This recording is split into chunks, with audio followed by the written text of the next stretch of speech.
Hey campers, I'm back working on the 92 again.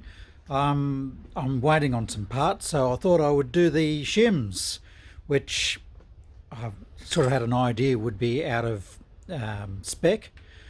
So I'll walk through what you have to do. It is not a difficult job. You do have to do a little bit of thinking. It's fiddly more than anything. So I'll just turn this camera around and I'll show you what I'm up to. So you have to take the tappet cover off. You also, to make your life easy, have to take the side cover off, and I took the spark plugs out so there's no compression. The other thing you need is the shim tool, which I've got over here at the moment.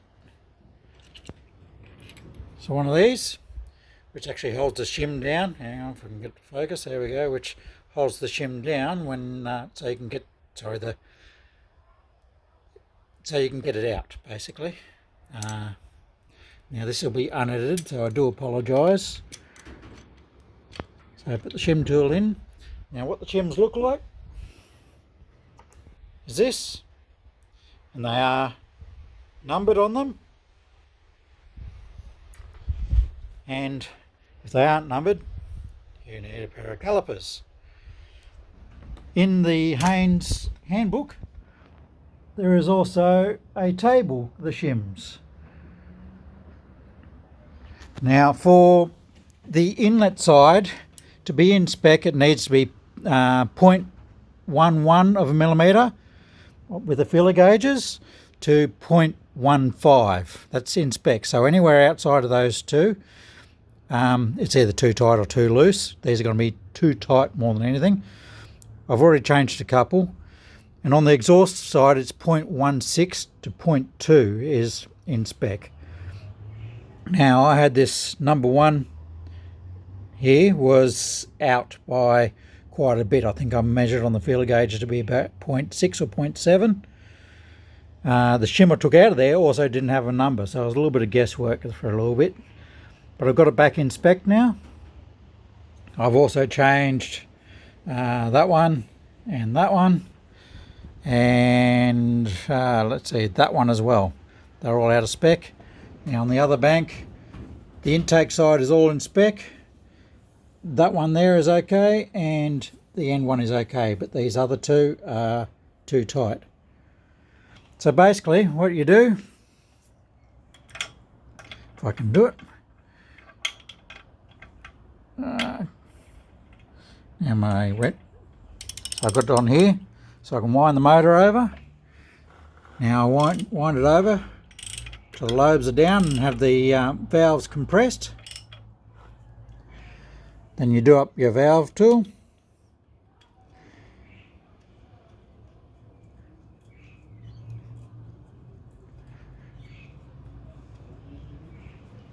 Does help if you've got all the appropriate tools. So if you don't have them, it's worth buying them. Just handy to have. Yeah, I've got the good old T-bar Allen wrench. Do that up.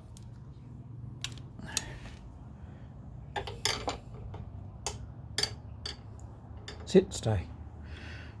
Now you wind the cam back again, so down here, wind the cam back again, and hopefully it stays down, which it did.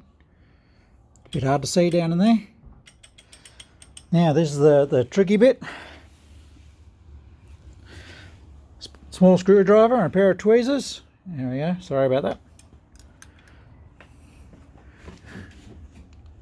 Now, if I can just pop that up, like that.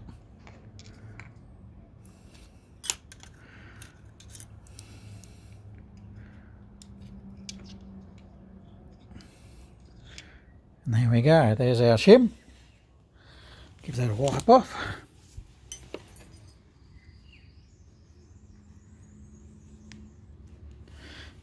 And look at that, no number. This is the third one I've pulled out that has no number on it.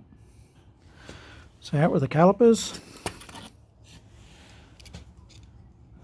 One day I might get some headgear so I don't have to hold the phone while I'm trying to do this.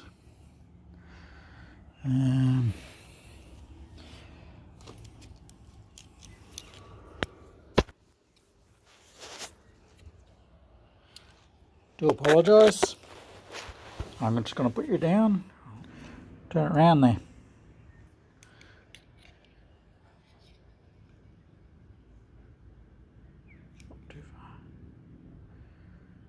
That's a 2.85 shim. That's a huge shim.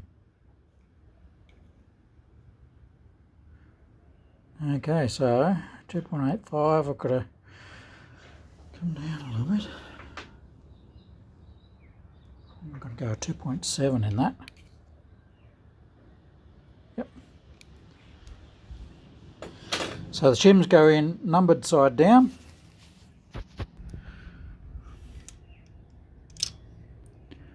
Make sure it pops back in. Back in there.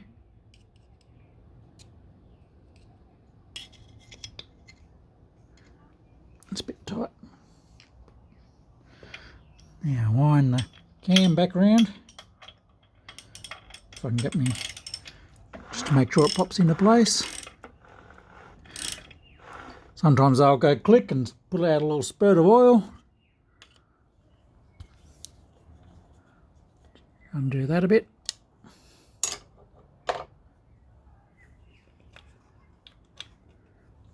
Yeah, hopefully.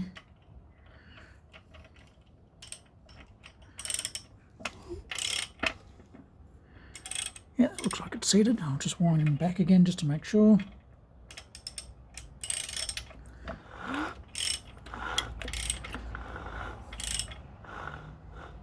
Yep.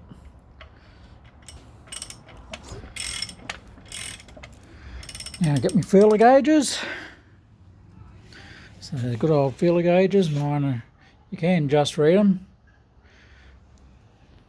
So excuse me again. Two-handed job. So 0.16.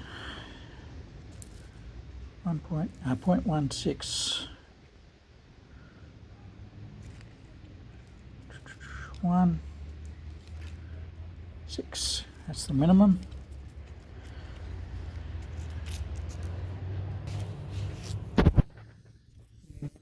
Just put that back under there. Ooh, nice gap. We'll just make sure we're not too big. So 0.2 is the max. Just talking to the camera, darling. What are you talking to the camera for? And put that under there, make sure it's not, or just firm. So we're just on 0.2. And that's it. That's how you change the shims. Have a good afternoon.